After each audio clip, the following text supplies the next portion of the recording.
মঞ্চে উপস্থিত আছেন কেন্দ্রীয় কমিটির অন্যতম সদস্য, আমার অন্যান্য ইউনিয়ন থেকে শ্রমিক ভাইয়ের নেতৃবৃন্দ, পৌরসভার নেতৃবৃন্দ, রক্ত ওই যায়নি শেখ হাসিনা চুচকা খাইয়া ফেলাইছে। সংগ্রামী ভাইয়ের আমার, গোপালগঞ্জের জনসভায় একটি কথা বলি, যদি মারি খাওয়াইয়াও থাকা লাগে ওই যায়নি হাসিনা থাকতে চেয়েছ।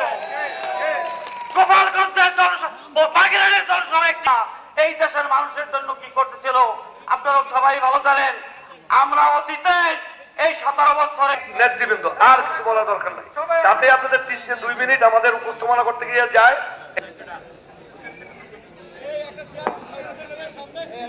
এই পর্যায়ে বিএনপি এককভাবে প্রার্থী দেবে প্রস্তুত আছে। দ্বিতীয় কথা হলো অন্তর্বর্তীকালীন সরকারের কাছে আমাদের অনুরোধ থাকবে দেশনায়কের সকল মামলা প্রত্যাহার করা হোক।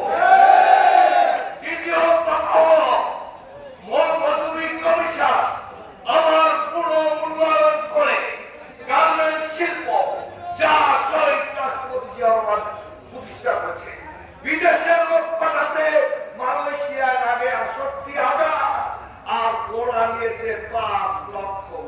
শ্রমবাজার শেষ, সেখানে পুনর্মূল্যায়ন করে শ্রমিক পাঠানোর ব্যবস্থা করতে হবে। প্রস্তুত আছে? আমরা দেশ থেকে ছাত্র জনতা শ্রমিকের আন্দোলনের মাধ্যমে তাদের রক্তের বিনিময়ে স্বৈরাচার শেখ হাসিনাকে এই দেশ থেকে বিদায় করছি। আমাদের নেতা জনাব তারেক রহমান নির্দেশ দিয়েছেন, এখনো আমাদের রাজপথ থেকে ঘরে ফেরার সময় হয়নি। এই নেতার নির্দেশ অক্ষরে অক্ষরে ইনশাআল্লাহ পালন করব, আপনারাও করবেন। গ্রামে গঞ্জে সকল জায়গায় এই শ্রমিকরাই হলো বাংলাদেশের প্রাণ। এই শ্রমিকরা যারা, এই শ্রমিকদের রেমিটেন্স ছাড়া বাংলাদেশ চলে না। সেই বাংলাদেশে কোন রকমই আর এই দুর্বৃত্তকারী জায়গা পায় না। কোন লুটপাটের, কোন গুন্ডাম যেন আমাদের আস্তায় বেশি পড়ে না। আমরা এই স্বৈরাচারের বিরুদ্ধে যুদ্ধ করেছি। এই যুদ্ধ করতে গিয়ে আমরা যারা প্রবীণ আছি, নবীন আছি, ছাত্র যুবক, তারা হাজার হাজার মামলার সম্মুখীন হয়েছে। আমাদের সারা বাংলাদেশে আমাদের নেতা কর্মীদের মধ্যে 80,000 মামলা হয়েছে। আমাদের প্রায় 1 কোটি ছাত্র জনতা এবং আমাদের নেতা কর্মীরা এই মামলায় জড়িত হয়েছে। আমাদের নেতাদেরকে জেলখানে হত্যা করা হয়েছে। আমাদের অনেক নেতা কর্মীকে হত্যা করা হয়েছে, গুম করা হয়েছে।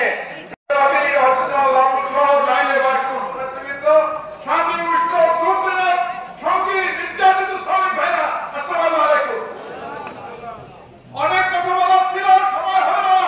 আমাদের মধ্যে আমাদের বর্তমানে মেইন যেটা আলোচনা সাহেব কথা বলবেন। বাংলাদেশে 16টি বছর আমাদের উপরে যে সমস্ত নরকীয় নির্যাতন চালিয়েছে, হত্যা করেছে, গুম করেছে, এই বিচার বাংলার মাটিতে করতে হবে। বক্তব্য দীর্ঘায়িত করব না, 3টি কথা বলব।